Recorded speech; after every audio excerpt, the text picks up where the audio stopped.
안녕하세요. 7월 8일 수요일입니다. 최근 진행 중인 세 가지 사실들 좀 정리를 해보면서요. 제가 느끼는 궁금증을 살펴보고요. 사기의 정석이라는 주제로 고민해보고자 합니다. 1번, 요즘 고객들이 자기들이 맡긴 돈 돌려달라니까 줄 돈 없다고 못 준다고 이렇게 배째라는 사모펀드 숫자가 무려 22개가 넘는다는 기사가 지금 나오고 있습니다. 두 번째로 금융세제를 선진화한다고 가면 쓰고서 정권거래소는 계속 받아가면서 주식 팔 때 양도소득세 모든 개미한테도 강탈하겠다고 합니다. 세 번째, 이 SK바이오팜이라는 이 회사 말이죠. 이 매출도 지금 제대로 없고 만년 적자에다가 자본 잠식에 앞으로 매출 전망도 지금 지극히 불투명해 보이는데, 그래서 저런 회사 같으면 상장된 것도 심사해서 퇴출시키라고 자본시장법도 만들었고, 또 이런 일 하라고 머슴놈들 뽑아서 세금으로 지금 먹여 살려주고 있는데, 이런 회사는 상장시켜서는 안 될 것 같은데, 이 완전히 선동질 요란스럽게 하면서 지금 상장이 되었고요. 오늘 거래가 지금 5일째 되고 있습니다. 사진을 보시면은 어제까지 외국인들이 거래대금 기준으로 대략 6천억 정도 팔아치웠고요. 그 덩신 개미들, 탐욕에 찌든 이 눈먼 개미들이 무려 5,400억 원을 매수를 했다는 겁니다. 거의 대부분이죠. 예. 그래서 개미 매수 중에서 어제 종가 기준으로만 대략 한 4,400억 원 정도 지금 오죽에 쳐물린 것으로 보입니다. 어제 고가가 26만 원이었는데 이거 액면 5천 원으로 환산을 하면요 260만 원짜리입니다. 과거에 삼성전자가 액면 분할하기 전에 주당 가격하고 비슷합니다. 그 당시 그 고점이 300만 원 찍고 그랬잖아요. 300만 원 직전에서 액면 분할했습니다. 그래서 한마디로 말하면 말이죠. 이 덩신 개미들이 삼성전자 같은 황금조 한 주를 주고요. 똥조 한 주랑 맞교환했다는 이런 기가 막힌 상황입니다. 완전히 이거는 눈뜬 장님 꼬라지입니다. 그래서 이 인간의 역사를 사기의 관점에서도 볼 수 있다고 봅니다. 천지 창조 직후에 사기가 생긴 거죠. 사기는 사탄에서 온 겁니다. 창세기 3장을 보면은 이 하와를 낚을 때 말이죠. 사탄이 새빨간 거짓말을 하고 있죠. 선악과 먹으면 반드시 죽는다고 하나님의 말씀을 했음에도 불구하고 이걸 사탄도 다 알고 있습니다. 그럼에도 불구하고 절대로 죽지 않는다고 거짓말을 하죠. 이집트 왕이 자기를 죽여버리고 이쁜 섹시 뺏어갈까 봐 겁이 나갔고 마누라를 여동생이라고 거짓말을 한 아브라함이 나옵니다. 그래서 믿음의 조상이라는 별명이 아주 쪽팔리는 그런 상황입니다. 늙은 남편 이삭을 깜쪽같이 속인 리브가 할망구 이야기도 있습니다. 이게 아마 상속 사기질의 원조가 아닐까 저는 이렇게 정리를 합니다. 노숙자 야곱이 라헬이라는 여자한테 홀딱 빠져갔고요. 자기 외삼촌한테서, 그 라헬의 아버지죠. 사기질 오지게 당하죠. 그런데 이 라헬이라는 여자가 또 자기 아버지를 멋지게 속여버립니다. 아버지한테서 보물을 훔쳐갖고 그래서 이제 말 안장에 숨기고 깔고 앉아 있는데 나중에 그 아버지가 이 야곱이 그 보물을 훔쳐간 줄 알고 그냥 화가 나갖고 뚜껑이 열려버려갖고 그냥 와서 수색하고 난리법석을 치웠죠. 그래서 없으니까 딸한테 와서 일나 봐라. 니 밑에 뭐 있는지 한번 보자 이러니까 이 라헬이 생리 중이어서 일어날 수 없다고 그렇게 거짓말을 했습니다. 그런데 그 훔친 보물이라는 것도 따고 보면은 우상일 뿐이죠. 우상. 아무런 실질적 가치가 없는 것입니다. 가치가 아니라 오히려 반가치죠. 반가치. 예. 야곱의 아들 유다는 어떻습니까? 그 자기 며느리 다말이라는 여자, 그 기가 막힌 사기질, 결국 서로 쏟고 속이는 건데 결국 이 다말은 시아버지의 씨를 잉태를 한 거죠. 그래서 이게 바로 결혼 사기의 원조가 아닐까 이렇게 생각을 합니다. 저는. 그래서 순간의 쾌락이 영원한 그 구원의 역사 한 줄기가 되어버렸습니다. 마태가 기록한 예수님 족보에 위 그 다말이 당당하게 지금 이름 올라오고 있습니다. 그래서 성경 속에 이런 사례 너무나 많아서요. 성경 전체 다 이해하려면 평생 걸린다는 거죠. 10년도 부족하고요. 100년도 부족한 것 같습니다. 그래서 이 사기의 본질은 거짓말로 상대방 속여서 어떤 결정을 하게 하는 겁니다. 속은 덩신은 그 결정하는 순간에는 헛된 꿈을 꾸면서 말이죠. 행복하게 결정을 하지만은 눈에 뭐가 뒤집어 씌웠다 그러죠. 멀지 않아서 이제 꿈은 깨지고 되돌릴 수 없는 손해를 당하게 됩니다. 그래서 그 재산상 손해가 대부분이지만 결혼 사기질, 정권 사기질 이런 것도 사기의 대상입니다. 예? 이 촛불 덩신들, 뭐 촛불 망나니들, 정권 사기질, 예? 뭐 있죠. 예. 과거 유해창 아들 병력 비리 그 조작 사건도 정권 사기질의 사례 아닌가 저는 이렇게 정리를 하고 있습니다. 이거 말이죠. 김대중이 노무현이 2번이나 울겨 먹었다는 그런 기가 막힌 사실입니다. 그래서 개돼지 공화국이고 개한망국의 수준인 것 같습니다. 모든 사기질이 다 사기죄로 처벌되는 거 아니잖아요. 속이는 행위가 이 법과 불법의 경계에 딱 있는 경우. 그래서 사실이 아니라는 점에서 거짓말은 맞는데 그게 불법 행위가 안 될 수도 있다는 겁니다. 이런 경우는 멍청하게 속은 그놈만 덩신이 되는 거고요. 예? 그놈이 그 모든 결과를 감수하는 것입니다.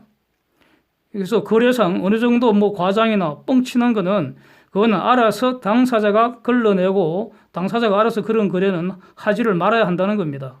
그래서 거래라는 것은 본질적으로 도박이고요. 매우 위험하죠. 그래서 그중에 가장 위험한 그 거래가 바로 그 혼인계약인 것 같습니다. 그래서 거래는 애들하고 해서는 안 된다는 거 아닙니까? 미성년자는 원칙적으로 계약 취소권이 있잖아요. 하여튼 그래서 사기질이 불법 행위가 되기 위해서는 그 행위 위법성이 있어야 된다는 겁니다. 형사적으로 위법하면 사기죄가 되는 거고요. 민사적으로 위법하면 민사상 사기 취소하고 손해배상 청구하고 뭐 이런 겁니다. 그런데 요컨대 어떤 사기질은 위법성 판단이 애매모호해서 법적 책임을 물을 수 없는 경우도 있다는 겁니다. 그래서 바로 이런 영역이 특히 고 아주 사악한 법돌이들, 법순이들 밥벌이하는 주된 무대가 되는 거죠. 그래서 거짓말의 그 모습은 사실을 완전히 뒤집어 버리거나 새빨간 거짓말을 한다는 거죠. 아니면 사실에 거짓말을 섞어갖고 혼돈을 일으키죠. 그래서 사실도 의심하게 만들 뻔하는 거죠. 아니면 또 사실을 왜곡을 시켜버립니다. 그래서 아예 노골적으로 거짓을 사실처럼 선전선동하고 막 그렇습니다. 자, 우선 첫 번째로요. 이 펀드 환불 사기 이거 의심이 아주 강하게 드는데 기사를 보시면은 환매를 중단한 펀드가 지금 22개가 넘는다는 거죠. 그래서 이 드는 의문이 이런 겁니다. 우선 왜 도대체 은행한테 손해를 배상하라고 이렇게 압력을 넣느냐 이겁니다. 예? 은행이 왜 손해를 배상해 줘야 합니까?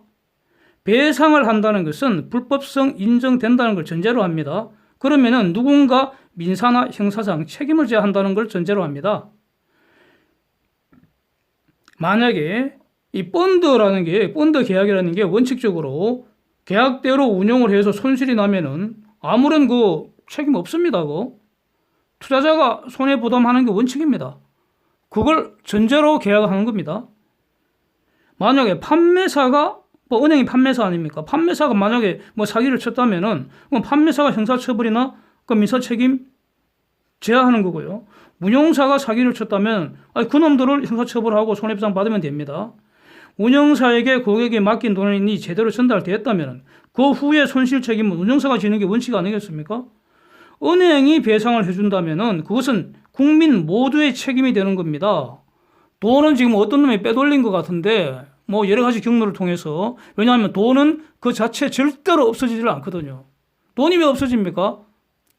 계좌 주인이 바뀔 뿐입니다. 그래서 돈은 어떤 놈이 지금 처먹고 있는 것 같은데 그걸 왜 국민들이 다 부담을 하느냐고요. 화가 납니다 이거. 에? 도대체 이제 지금 지금 그 맡긴 돈 달라 그러니까 못 주겠다고 배째라는 그런 꼬라지인데 그럼 그 돈 어디 갔는지 조사를 해야 되는 거 아니에요? 어느 놈이 어떻게 빼돌리고 지금 그 돈이 어디에 있는지 사실 확인부터 먼저 하는 게 순서 아닙니까? 돈 그 자체는 절대 없어지지 않습니다. 돌고 돌아서요. 다른 놈이 지금 누리고 있는 겁니다. 숨겨두고 있겠죠. 그 돈 흐름 추적하면 결국 다 알 수 있습니다. 예? 그 과정에 돈 세탁에 관여한 놈들도 분명히 있을 텐데 그 놈들도 같이 처단해야 합니다. 그런데 이런 거 전문으로 하는 선수들이 누굽니까? 가령 이런 겁니다. 그 서울 남부지검의 금융범죄수사단 이런 데 아닙니까? 근데 이걸 지금 정부가 해체했다는 거 아닙니까, 이거? 도대체 그 돈 누가 빼돌린 것인지 이것부터 알고 책임 있는 자가 배상을 치게 하고 이거 처벌하는 거 이게 지금 제대로 일처리 하는 거 아닙니까? 약간 다른 얘기인데요. 키코 사태라고 아주 유명한 그런 사태가 있었죠. 이 지금 반복되고 있는데요. 네? 이런 사건들이 철 지난 키코 사태 이것도 은행이 다시 물어주자 뭐 이런 이야기도 지금 얼마 전에 들렸습니다. 아주 기가 막힌 상황입니다. 이거 은행 책임진다는 것은 국민 모두가 책임진다 이런 의미입니다. 이런 짓을 함부로 해서는 절대로 안 된다고 생각합니다. 저는 뭐를 해쳐다가 극에 달해서요 금융시장을 망가뜨리는 그런 짓거리입니다. 이게 은행 책임지게 하는 거는 누군가는 검은 돈으로부터 부정축제하는 것을 도와주는 꼬라지가 됩니다. 네. 두 번째로 정권거래소 한번 보겠습니다. 이거 지금 가장 흉측한 도적단이 바로 정부 도적대들 아닌가 하는 이런 생각이 아주 강하게 듭니다. 예. 이유는 이렇습니다. 현재 이 한국 상황이 어떤가? 지금 세금은 안 거치고요. 세수가 자꾸 줄어들고 있죠. 그런데 지금 막 무지막지하게 퍼주다 보니까 쓸 곳은 점점 더 늘어나고요. 예? 그중에 개, 돼지, 사료값이 엄청 많이 들 것 같습니다. 앞으로. 그러니까 또 한편 분명히 지금 국민들 모르게 저것끼리 여기저기 퍼주고 챙길 그 궁리도 많이 할 것 같습니다. 예. 김대중 시절에 그 북공의 비밀 송금으로 처단되었던 그 주역이 지금 다시 등장했다는 거 아닙니까? 위안부 할매들, 앵벌이 사기질로 돈 빼돌리는 여자 끝까지 비호하는 세력들 저런 행위들을 당연히 처단해야 될 것 같은데 처단 안 하고 비호를 하는 걸 가만히 보면은 결국 우리 편은 알아서 제목 각자 챙기라 이런 시그널을 주는 거 아니겠습니까? 응? 그렇게 의심이 된다는 거죠. 안 걸리게 조심하되 알아서 챙기되 걸려도 우리 편은 우리 법으로 끝까지 우리가 보호해 주겠다. 그런 시그널을 보낸 거 아닌지 매우 불쾌합니다. 지금. 예, 예. 그래서 더 크게 퍼주고 빼돌리려고 그러면은 돈을 많이 지금 장만을 해야 되는데 그거 지금 세금 강탈하는 수밖에 없는데 자꾸 세수가 빵꾸가 나니까 지금 세금을 더 강탈해 가려고 지금 눈가리가 시뻘개져 갖고 지금 미쳐 돌아가는 상황인 것 같습니다. 저만 이런 생각하는지 예? 궁금합니다. 예. 정권 거래세는요 개인들 누구나 주식 팔 때 거래대금의 0.25% 지금 가장 먼저 떼가죠. 손해봐도 떼갑니다. 그래서 푼돈 부어를 보려고 말이죠. 사고 팔고 이렇게 지랄하다 보면은 배보다 배꼽이 더 큰 그런 최악의 아주 고약한 상황이 벌어지는 겁니다. 고문 재주가 넘고요. 돈은 정부가 챙겨가는 그런 꼬라지 됩니다. 가상의 사례를 한번 보죠. 어떤 그 개미 투자자금 원금이 1억 원이라고 치죠. 1억 원. 다 그 계산의 편의상 위해서 산수 편의를 위해서 그냥 간단하게 사례를 구성해 봤습니다. 평균적으로 이 개미들은요 사고 파는 빈도가 높은 편이죠. 가령 매주 1회전만 딱 시키면은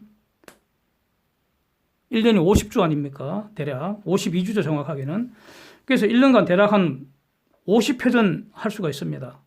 그러면은 평균적으로 매도 대금만 1회전 시켰다는 것은 매수 한 번 해서 매도 한 번 해야지 1회전이죠. 그래서 거래세는 매도 대금에 대해서만 떼가니까 그래서 평균적으로 한 50억 내에서 100억 가량 이렇게 매도 대금이 되지 않을까 심작은 할 수 있습니다.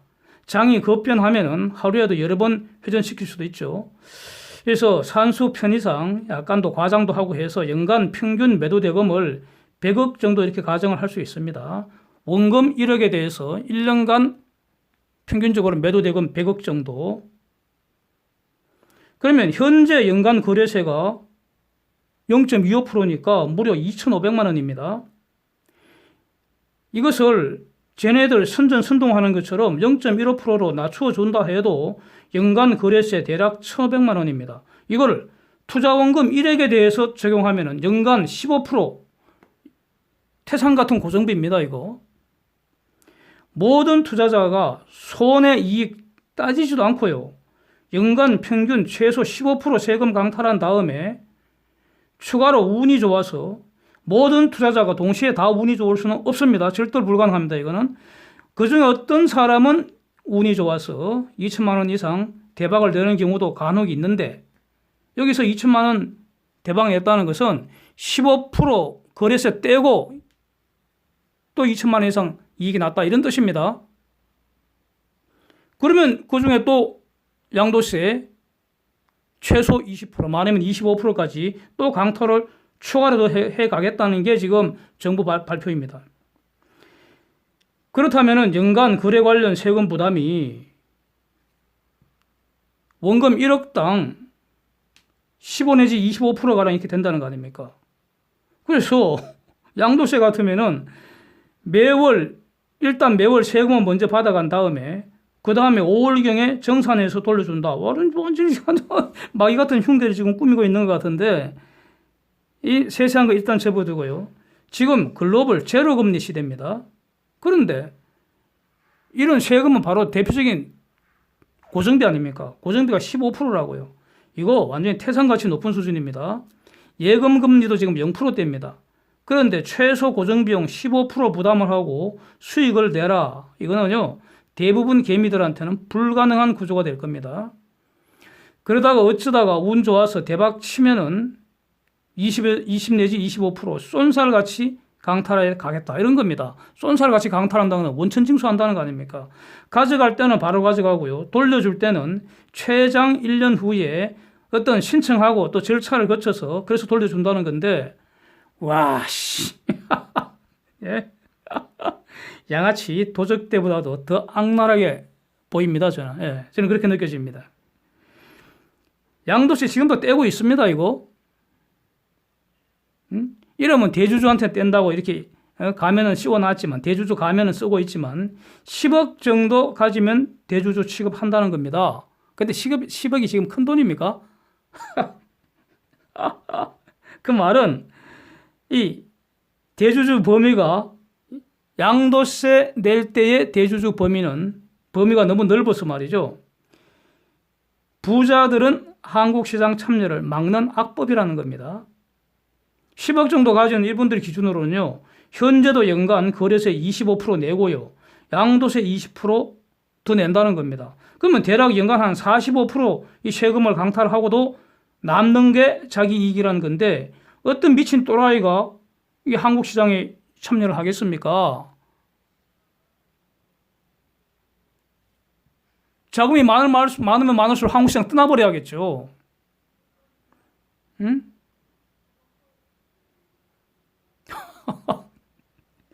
그런데 이걸 모든 투자자에게도 확장하겠다는 겁니다. 이거는 악법을 개선하는 것이 아니라 악법을 더 악하게 하는 그런 마귀 같은 짓으로 보인다는 겁니다. 제가 보기에는. 도대체 이게 무슨 의미가 있는지 다시 한번 보겠습니다. 주식시장을 장독으로 한번 비유를 해보죠. 그러면은 지금은 말이죠. 바닥에다가 15%짜리 구멍을 빵 뚫어갖고요. 시시각각 팔 때마다 지금 돈을 뽑아간다는 그런 내용입니다. 그렇죠? 물론 시시각각 뽑아가는 것은 0.15% 거래세인데 연간 따지면 대략 연간 15% 된다는 겁니다. 조금 높은 곳에다가 장독에서 밑바닥에서 조금 높은 곳에다가는 20 내지 25% 구멍을 또 뚫는다는 겁니다.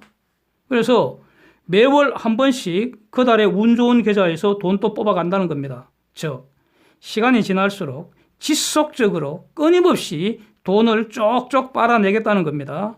그래서 이렇게 되면은요 절대로 똑에 물이 찰 수 없는 구조입니다. 예? 지금의 이 장독에 물이 다 차야지 더 큰 장독으로 바꾸기가 가능하지 않겠습니까? 장독을 바꾼다는 게 뭡니까? 시장이 성장한다는 의미입니다. 그런데 이게 불가능하다는 겁니다. 왜냐하면 말이죠. 외부에서 새로운 자금이 들어오지를 않고요. 있던 큰 돈도 지속적으로 빠져나갈 것이기 때문입니다. 빠져나간다는 의미는 말이죠. 현명한 투자자들이 글로벌 시장에서 거래 관련 세금 쇼핑을 한다는 겁니다. 텍스 쇼핑을 한다는 겁니다. 쇼핑. 세금이 가장 유리한 곳으로 시장을 바꿔버린다는 겁니다. 그 대표적인 곳이 바로 미국 시장 아니겠습니까? 지금은 말이죠. 인터넷으로 초연결된 사회입니다. 장소의 한계를 극복한 시대입니다. 5G, 6G, AI 이런 거 계속 앞으로 이제 발전해 나가면은 지금도 국경이나 국적 이런 게 의미가 점점 더 사라지고 있는데 앞으로는 더 심해지겠죠.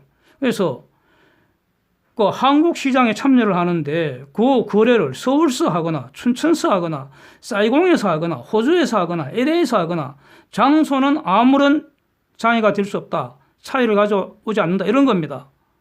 뭐 또 다른 예로는 말이죠. 저 같으면은 주 중에 주로 뭐 화요일 또는 수요일 이렇게 되는데 왜냐하면 그때 비행기 값이 제일 저렴하니까 새벽 비행기로 이제 제주도 가고요. 한라산 종주 등산하고요. 주로 뭐 코스 갔다 관함사에서 성판악 가거나 성판악에서 관함사 가거나 뭐 그거밖에 없잖아요. 한라산은. 예. 그래서 그러니까 종주 산행 코스로는 한라산은 별로 좋지는 않습니다. 이제 뭐 추천 별로 하지 않습니다. 거기는. 그러나 이제 제주도라는 그 또 한라산이라는 그 상징성 때문에 이제 한 번씩 이렇게 가는데요. 문제는 이겁니다. 등산하면서 그러니까 산행하면서도 저는 폰으로 트레이딩 하는데 아무런 장애를 느끼지 않습니다. 똑같은 원리로 서울에서 한국 시장에 참여하나 미국 시장 참여하나 기술적으로는 100% 동일합니다. 똑같습니다. 예? 미세한 차이는 있겠지만요. 그건 다 제도적인 문제이고 그래서 제가 즐겨 사용하는 말이 이겁니다. 동가 홍상, 즉 동가 미국입니다. 같은 값이면 미국 선택합니다. 열등제 한국 시장이 세금에서 더 불리하다면 한국 시장에 참여하는 것은 등신호구 인정하는 꼬라지가 되어버립니다. 그래서 결국은 한국 시장 점점 더 망가질 것이다. 이겁니다. 이와 관련된 기사 사진 한번 보십시오. 그 다음에 어제 한국 재정경제부가 발표한 경상수지 통계표 이거 올려보시는 표 보시면 여기에도 이 사실을 확인할 수가 있습니다. 예. 자본시장의 기능을 다시 한번 생각해 보겠습니다. 여기서 말이죠. 주식 거래하는 걸 핑계로 세금 강탈해 간다는 그 발상 자체가 아주 무지몽매한 짓입니다. 저급한 빨갱이 새끼들 잘못된 접근입니다. 이거 세금 굳지 말라는 게 아닙니다. 자본시장 참여하는 데 있어서 장애가 되는 그런 세금은 최소화시켜야 합니다. 극소화시켜야 합니다. 이게 바로 그 거래 비용인데 이상적으로는 거래 비용 제로가 제일 좋습니다. 그러나 현실적으로 거래 비용 제로는 참 그렇고요. 자본시장 인근에 각종 그 공공재가 공급이 돼야 하기 때문에 그래서 세금은 거두되 극소화시키는데 이렇게 하는 것이 국가 전체를 보면은 더 유리하고 더 영리한 접근 방법입니다. 우선 자본시장은요, 온갖 데이터, 이거 해석을 해서 정보가 교환되는 곳입니다. 아주 추상적인 곳입니다. 똥 같은 주식은 똥값으로 평가를 해줘야 하고요. 금 같은 주식은 금값으로 제대로 평가를 해줘서요. 그래서 이 자본시장에 좋은 주식만 있어서는 안 됩니다. 똥 같은 주식도 있어야 되고요. 금 같은 주식도 있어야 되고요. 예? 그래서 좋은 주식, 나쁜 주식, 적절한 값으로 거래가 돼서요. 그래서 모든 회사가 지금보다 더 좋은 회사로 발전을 하도록 이렇게 도와주는 것이 자본시장입니다. 이게 제대로 되려면은 거래를 활발하게 하는데 장애가 있어서는 안 됩니다.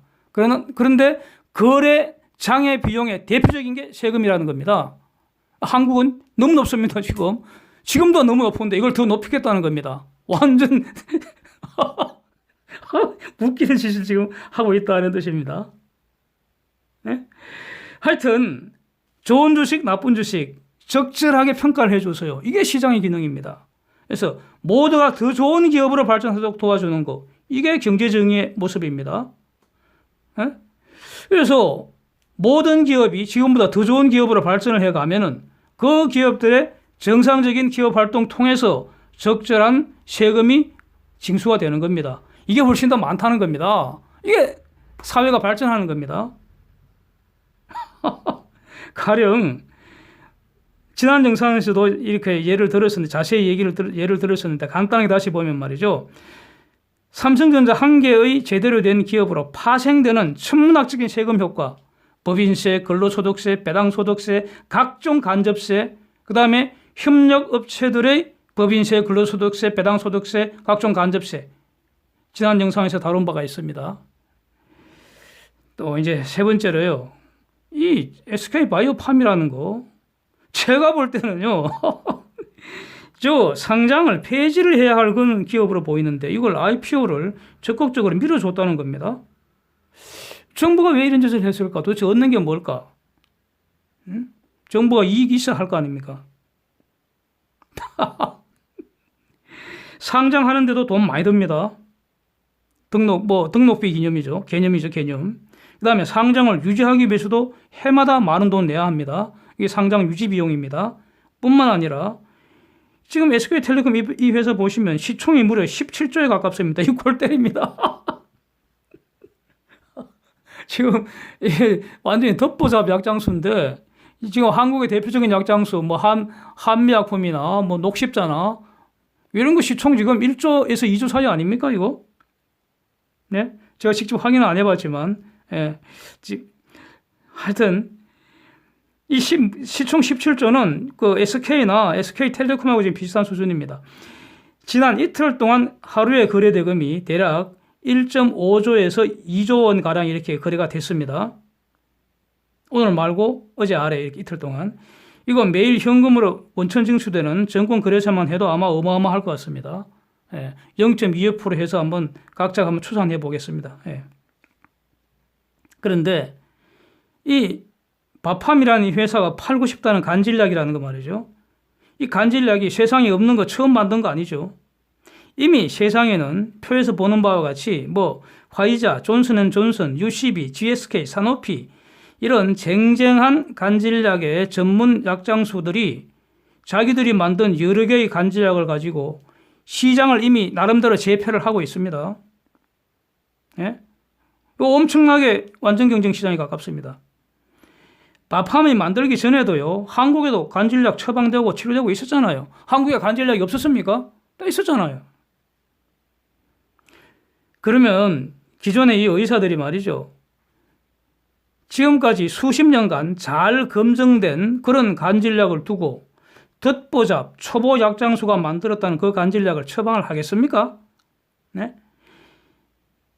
지금 기존의 저 약들 중에서 가령 UCB나 GSK나 사노피나 뭐 존슨존슨 이런 데서 팔고 있는 그 기존의 경쟁약들 중에서 FDA 승인 안 받은 게 있습니까? 다 FDA 승인 다 받았습니다. FDA 승인 받은 게 별거 아닙니다. 그거는 그냥 기본입니다. 기본. 예. 약을 팔겠다면 누구나 해야 되는 겁니다. 대졸 신입사원 그 공채에 응시하려면 누구나 대학원 졸업해야 되는 거 아닙니까? 뭐 그거하고 비슷하다는 겁니다. 예? 원서 자격은 있지만 잡을 얻고 싶다고 다 잡을 얻는 건 아니잖아요. FDA 승인 받은 그런 많은 약들 중에서 다 팔고 싶어 하는데 자기가 팔고 싶다고 팔리는 건 아니잖아요. 그래서 FDA 승인은 기본이라는 것이고요. 파는 것이 정말로 어렵죠. 이게 안고입니다. 도대체 얼마나 팔 수 있겠는가? 에? 글로벌 간질약 시장 규모가 도대체 얼마나 되는가? 이거 대략 한 3조 원 정도 된다는 보도를 제가 봤습니다. 뭐 이게 사실인지 아닌지는 저는 잘 모르겠고요. 이게 그렇게 큰 시장이 아니겠죠, 이거? 하나만 딱 놓고 보면. 예? 그 다음에 간질병 환자가 뭐 요즘에 보는 그런 그 우한 바이러스처럼 확 막 퍼지는 그런 병이 아니죠. 예? 간질 환자가 해마다 급증한다고 볼 수 없지 않겠습니까? 그래서 시장 규모라는 거는요, 크게 변하지 않을 것이다. 그러니까 간질약 시장 자체는 절대로 성장 시장이라고 할 수가 없죠, 저거는. 한정된 시장을 두고 적어도 10여 개 이상 글로벌 쟁쟁한 선수들이 지금 치열하게 경쟁하는 그런 구도인데 바팜은 SK바팜이라는 이 회사는 말이죠. 약 만들어 파는 분야에서는 초보 아닙니까? 완전히 듣지도 보지도 못한 그런 약장수 아닙니까? 뭐 어떤 점에서는 돌팔이 약장수라고 할 수도 있을 것 같습니다. 예. 그래서 과연 얼마나 팔 수 있겠는가? 앞으로 10년 내에 과연 글로벌 마켓 셰어 0.1%라도 기록할 수 있을지 저는 궁금합니다. 뭐 저는 이건 알 수가 없죠. 제가 어떻게 알겠습니까? 궁금한데 0.1% 숫자도 힘들지 않을까 저는 기본적으로 이렇게 직관적으로 받았습니다. 0.1% 잡으면은 간질약 바팜 매출 규모 30억 정도입니다. 30억. 1% 하늘 같은 1%일 겁니다. 1% 해봤자 10년 대략 10년 후에 300억 정도입니다. 예. 그런데 30억이건 300억이건 지금 그 회사 규모로 보면은 17조 이렇게 평가받는 이 규모로 본다면 완전히 매출 30억 해봤자 푼돈 아닙니까? 그 푼돈 매출을 올리기 위해서 판매비를 얼마나 쓰겠습니까? 판매비는 지금까지는 없었죠. 발생이 없었죠. 그러나 앞으로는 써야 됩니다. 이게 다 고정비입니다. 이거 상당 부분 고정비가 될 겁니다. 물론 회사로서는 마케팅 전략 펼칠 때 이걸 변동비로 하려고 모든 노력을 다 기울이겠지만 일정 부분 고정비로 깔아야지 이게 판매 조직이 움직일 거 아니겠습니까? 그래서 모르긴 모르죠. 그러나 적어도 판매비만 1년에 수백억 나오지 않겠습니까? 예, 두고 봐야겠죠. 이거는 불확실합니다. 짐작입니다. 이제 앞으로 그 비용 나오는 걸 봐야겠죠. 지금까지 그 적자 어마어마한 적자 비용에다가 이 판매비 그 비용이 추가된다는 겁니다. 추가. 그래서 지금도 그 쌓여있는 적자 규모가 누적 적자 규모가 태산 같은데 과연 저렇게 물건 팔아갖고 메울 수 있겠습니까? 그래서 지금 보도를 보면은 말로는 말이죠. 뇌졸중 약도 만들어 팔고 싶다.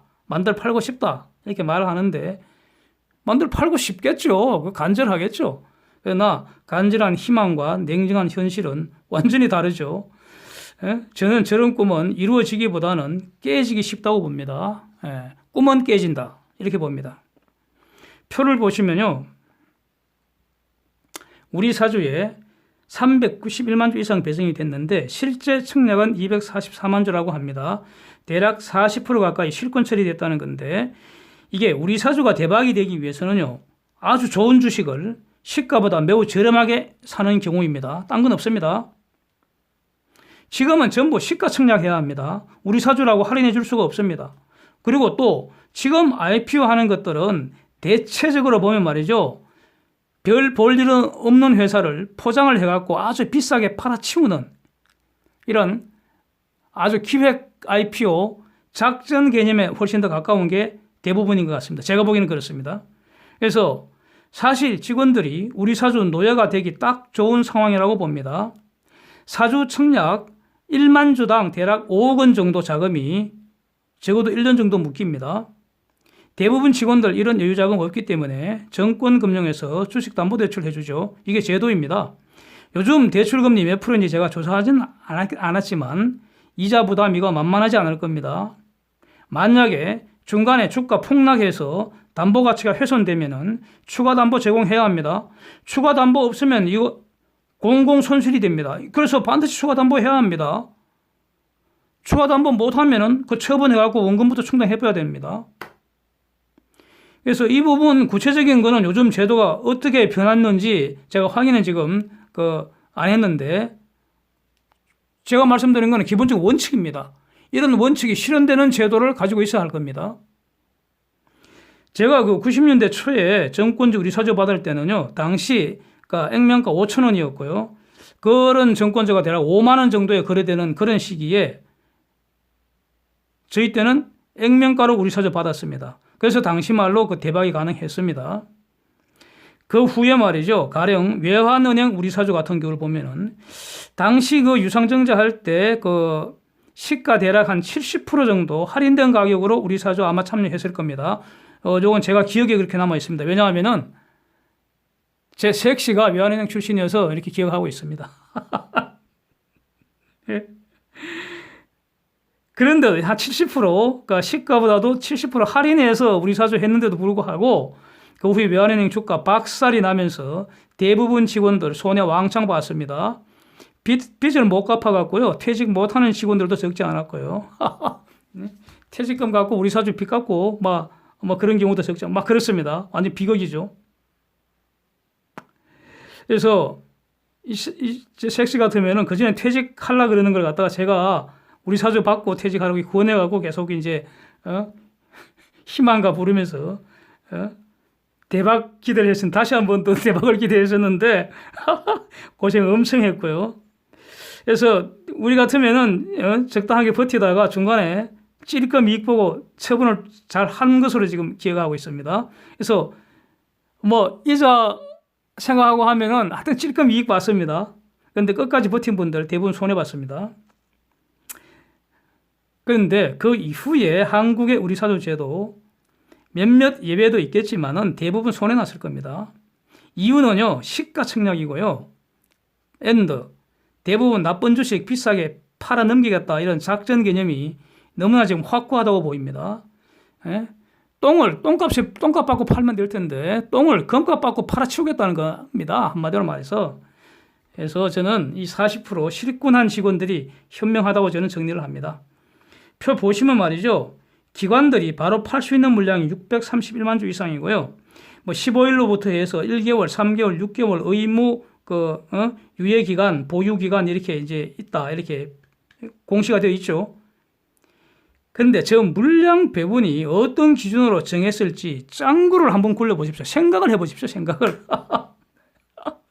생각을 해보십시오. 예. 예? 결론적으로요. 고점부터 순차로 팔아치워서 가령 마지막 물량 어느 정도 팔아치울 때는 지금 공모가가 49,000원짜리 아닙니까? 이거를 가령 얼마에 팔지 마지막 물량 얼마에 팔지는 모르겠지만 마지막 물량 가령 10,000원에 팔아치워도 전체적으로는 이익이 보장되는 그런 어떤 그 구도입니다. 저게. 그것이 가능하다고 판단이 될 때 이 게임에 참여한다는 겁니다. 기관들은. 예. 그래서 이걸 따상이라 그러죠. 처음에 딱 상장하던 날 49,000원에서 더블 탁 간 다음에 그걸 기준으로 30% 상한가 따상이라고 그러죠. 그걸. 그 다음에 또 연상, 간 거 이런 거. 그러한 애초에 작전 계획의 일부로서 계획대로 실행된 것이다. 저는 이렇게 해석합니다. 예. 네, 이상입니다. 오늘도 함께 해주셔서 감사드립니다.